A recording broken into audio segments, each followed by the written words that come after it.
Et si une prière pouvait transformer ta vie à jamais? Et s'il existait une manière de prier qui t'apporterait la paix, la guérison, et une connexion plus profonde avec le Créateur? Nous avons tous prié un jour. Mais t'es-tu déjà demandé, est-ce que je prie vraiment de la bonne façon? Il existe une meilleure façon. Une manière que Jésus lui-même a révélée. Et cela pourrait tout changer pour toi. Réfléchis un instant. S'il y avait une chose à changer dans ta vie aujourd'hui, ce serait quoi? Le stress des difficultés financières? La douleur d'une relation brisée? Ou encore ce poids d'anxiété qui t'empêche d'avancer? Quelle que soit ta situation, Jésus nous a montré un chemin pour se connecter à Dieu, un chemin qui apporte une paix durable et une vraie liberté. Dans cette vidéo, nous allons découvrir ce que la plupart des gens se trompent en priant, et surtout, comment prier avec puissance, intention et paix, comme Jésus nous l'a enseigné. L'une des erreurs les plus courantes dans la prière, c'est de se précipiter pour présenter ses demandes. Mais Jésus commence son enseignement sur la prière dans Matthieu 6h9 en disant: Notre Père qui es aux cieux, que ton nom soit sanctifié. Matthieu nous rappelle ici que la prière commence par l'adoration. Quand nous disons « que ton nom soit sanctifié », nous reconnaissons la sainteté de Dieu, sa grandeur et son autorité sur toute chose. Le mot « sanctifié » signifie sacré, mis à part, digne de révérence. Pense à Moïse devant le buisson ardent, dans Exode 3h5. Alors qu'il s'approchait, Dieu lui dit « Enlève tes sandales, car l'endroit où tu te tiens est une terre sainte. » Ce n'était pas seulement à propos d'un lieu physique, c'était à propos de reconnaître la sainteté de la présence de Dieu. Quand tu pries, commence par te recentrer sur qui est Dieu. Dis-lui, Seigneur, tu es saint. Tu es mon Créateur, mon Père, mon pourvoyeur. Je t'adore pour ce que tu es. Cela change ta perspective et prépare ton cœur à vraiment te connecter avec lui. La prière, ce n'est pas seulement demander, c'est honorer celui à qui l'on s'adresse. Quand tu commences par l'adoration, toute ta prière prend une nouvelle dimension. Une autre erreur fréquente, c'est de traiter la prière comme une liste de demandes. Mais Jésus nous enseigne dans Matthieu 6h10 à dire: Que ton règne vienne, que ta volonté soit faite sur la terre comme au ciel. La prière ne consiste pas à convaincre Dieu de faire notre volonté, mais à aligner notre cœur avec le sien. Souviens-toi de Jésus dans le jardin de Gethsémanée, dans Matthieu 26, 39. Il priait: Mon Père, s'il est possible, que cette coupe s'éloigne de moi. Toutefois, non pas ce que je veux, mais ce que tu veux. Même face à une souffrance inimaginable, Jésus faisait confiance au plan de Dieu, sachant qu'il était plus grand que le sien. Quand tu pries, essaie de dire: Seigneur, je te fais confiance. Même si les choses ne se passent pas comme je l'espère, je sais que ta volonté est parfaite. Aide-moi à abandonner mes plans pour me soumettre au tien. Ce n'est pas facile. Mais cela ouvre la porte à l'action de Dieu, d'une manière que tu ne peux pas encore imaginer. Faire confiance à sa volonté apporte la paix, même au cœur de l'incertitude. Dans Matthieu 6h11, Jésus nous enseigne à prier. Donne-nous aujourd'hui notre pain quotidien. Ce verset nous rappelle que la prière, c'est avant tout faire confiance à Dieu pour ce dont nous avons besoin aujourd'hui, sans se laisser envahir par les peurs du lendemain. Souviens-toi des Israélites dans le désert, dans Exode 16. Dieu leur fournissait chaque matin la manne, mais uniquement en quantité suffisante pour une seule journée. S'ils tentaient d'en accumuler davantage, elle pourrissait. C'était une leçon de confiance quotidienne, une dépendance jour après jour à Dieu. Quand tu pries, reste ancré dans le moment présent. Dis, Seigneur, je te fais confiance pour aujourd'hui. Aide-moi à lâcher prise sur mes inquiétudes pour demain, et à m'appuyer sur ta fidélité. Cette dépendance quotidienne nous rappelle que Dieu est notre pourvoyeur. Et cela renforce notre confiance et notre relation avec lui. Beaucoup ne réalisent pas que garder de la rancune peut bloquer notre connexion avec Dieu. Jésus nous enseigne dans Matthieu 6h12 à prier. Pardonne-nous nos offenses, comme nous pardonnons aussi à ceux qui nous ont offensés. Matthieu insiste ici, le pardon n'est pas seulement quelque chose qu'on demande, c'est aussi quelque chose qu'on donne. Jésus va plus loin dans les versets 14 et 15. Si vous pardonnez aux autres leurs fautes, votre Père céleste vous pardonnera aussi. Mais si vous ne pardonnez pas aux autres, votre Père ne vous pardonnera pas non plus vos fautes. Souviens-toi de la parabole du serviteur impitoyable dans Matthieu 18, 23-35. Ce serviteur devait une somme énorme à son maître, qui lui a tout pardonné. Mais quand un autre lui devait un montant bien moindre, il a refusé de faire preuve de miséricorde. Le maître s'est alors fâché et lui a dit: Ne devais-tu pas, toi aussi, avoir pitié de ton compagnon, comme j'ai eu pitié de toi. Le pardon, ce n'est pas excuser l'inexcusable.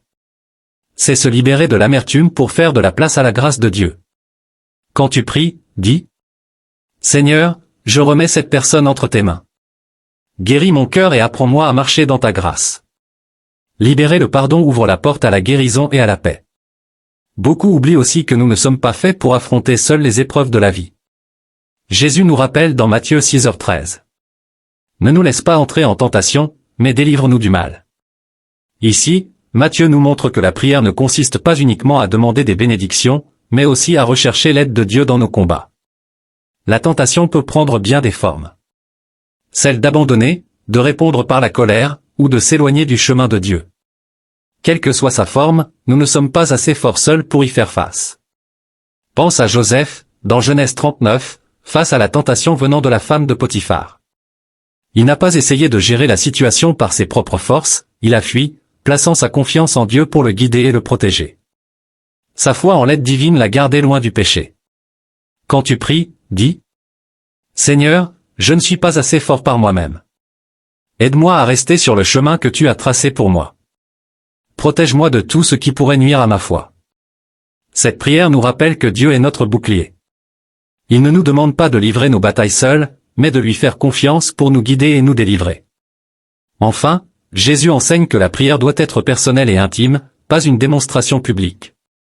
Dans Matthieu 6h6, il dit: Quand tu pries, entre dans ta chambre, ferme la porte, et prie ton Père qui est là dans le secret, et ton Père, qui voit dans le secret, te le rendra. Matthieu nous montre ici que la prière n'est pas un moyen d'impressionner les autres, mais un moment vrai et profond avec Dieu. Dans un monde où l'on cherche sans cesse l'attention et la reconnaissance, ce rappel est plus nécessaire que jamais. Pense à Daniel, dans Daniel 6h10. Même lorsque prier était devenu illégal, il est allé dans sa chambre, a ouvert les fenêtres vers Jérusalem, et a prié son Dieu, fidèle, malgré les conséquences. Il priait 3 fois par jour. Il ne cherchait pas à être vu, il était simplement dévoué à son moment avec Dieu. Trouve un endroit privé où tu peux te connecter avec Dieu, cela peut être une pièce calme, un coin paisible ou même une promenade dans la nature. Dis: Seigneur, je suis là. Je veux passer ce moment avec toi. Parle à mon cœur. Quand la prière consiste à se connecter avec Dieu plutôt qu'à se montrer devant les autres, elle devient une source de force et de transformation. Une erreur que beaucoup de gens commettent est de penser qu'ils doivent utiliser des mots parfaits ou suivre une formule stricte pour que leur prière ait de la valeur. Mais Jésus nous enseigne dans Matthieu 6h7. Lorsque vous priez, ne multipliez pas de vaines paroles, comme les païens, qui s'imaginent qu'à force de paroles ils seront exaucés. Matthieu nous rappelle ici que la prière ne dépend pas de la quantité de mots ni de leur élégance, mais de la sincérité. Dieu ne veut pas une performance, il veut l'honnêteté.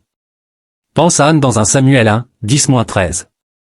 Elle était si bouleversée en priant pour avoir un enfant que ses lèvres bougeaient sans qu'aucun son ne sorte.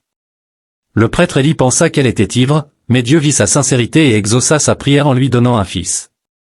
Quand tu pries, ne t'inquiète pas de dire toutes les bonnes choses. Sois simplement honnête avec Dieu. Dis: Seigneur, je suis en difficulté et je ne trouve pas les mots, s'il te plaît, aide-moi. Dieu voit ton cœur et il valorise ton authenticité bien plus que des phrases bien formulées. La prière est une conversation, pas une performance. Parle-lui avec la même honnêteté que tu utiliserais avec un ami de confiance. Une autre erreur fréquente est de douter que nos prières soient entendues. Jésus nous encourage dans Matthieu 21h22. Tout ce que vous demanderez avec foi par la prière, vous le recevrez. Matthieu nous montre que la foi est le fondement de la prière. Sans la foi, on a vite l'impression que nos mots se perdent dans l'air. Mais Jésus nous enseigne à faire confiance, Dieu entend chaque mot et agit déjà, même si nous ne le voyons pas. Pense à l'histoire de la femme atteinte d'une perte de sang dans Matthieu 9, 20-22. Pendant 12 ans, elle a souffert. Mais lorsqu'elle a su que Jésus était proche, elle a cru. Si je peux seulement toucher son vêtement, je serai guéri. Sa foi a touché le cœur de Jésus et il lui a dit: Ta foi t'a sauvé. Quand tu pries, approche-toi de Dieu avec confiance. Dis: Seigneur, je crois que tu m'entends. Je crois que tu agis dans ma vie, même si je ne vois pas encore les résultats. La foi est ce qui comble le fossé entre tes prières et la puissance de Dieu. Quand tu lui fais confiance, tu ouvres la porte à des actions que tu ne peux même pas imaginer. Beaucoup pensent aussi que leurs prières doivent être longues ou élaborées pour avoir de la valeur. Mais Jésus nous rappelle dans Matthieu 6h08. Votre Père sait de quoi vous avez besoin avant que vous le lui demandiez. Cela nous enseigne que Dieu comprend déjà ce qui est dans nos cœurs. Il n'a pas besoin d'une longue explication, il veut simplement que tu viennes à lui. Pense à Bartimée dans Marc 10, 46-52.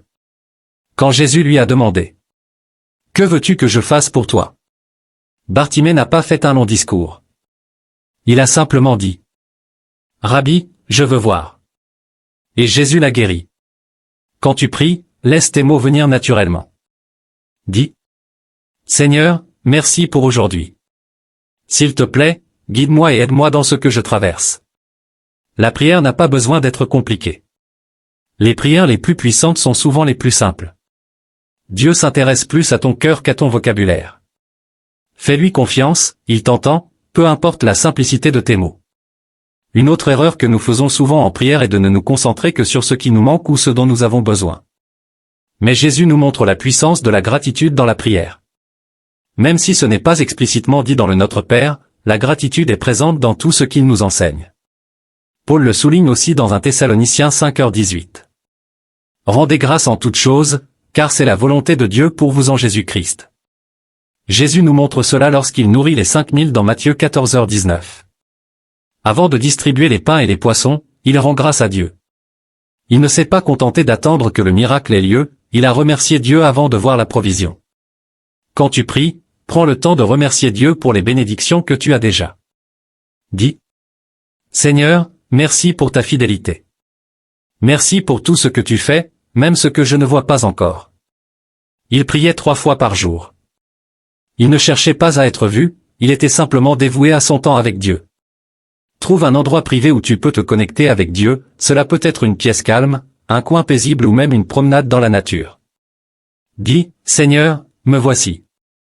Je veux passer ce moment avec toi. Parle à mon cœur. Lorsque la prière vise à se connecter à Dieu plutôt qu'à impressionner les autres, elle devient une source de force et de transformation. Une erreur que beaucoup commettent, c'est de penser qu'ils doivent utiliser des mots parfaits ou suivre une formule stricte pour que leur prière soit valable. Mais Jésus nous enseigne dans Matthieu 6h7. Quand vous priez, ne multipliez pas de vaines paroles, comme les païens, qui s'imaginent qu'à force de paroles ils seront exaucés. Matthieu nous rappelle que la prière ne dépend pas du nombre de mots ni de leur élégance, mais de notre sincérité. Dieu ne cherche pas une performance, il désire l'honnêteté. Pense à Anne dans 1 Samuel 1, 10-13. Elle était si brisée lorsqu'elle priait pour avoir un enfant que ses lèvres bougeaient sans qu'aucun son ne sorte. Élie, le prêtre, pensait qu'elle était ivre, mais Dieu a vu sa sincérité et a répondu à sa prière en lui donnant un fils. Quand tu pries, ne t'inquiète pas de dire les choses parfaitement. Sois simplement honnête avec Dieu. Dis, Seigneur, je lutte, je n'ai pas les mots, aide-moi. Dieu voit ton cœur et il valorise ton authenticité bien plus que de belles phrases bien tournées. La prière est une conversation, pas une représentation. Parle-lui comme tu parlerais à un ami de confiance. Une autre erreur fréquente est de douter que nos prières soient entendues. Jésus nous encourage dans Matthieu 21h22. Tout ce que vous demanderez avec foi par la prière, vous le recevrez.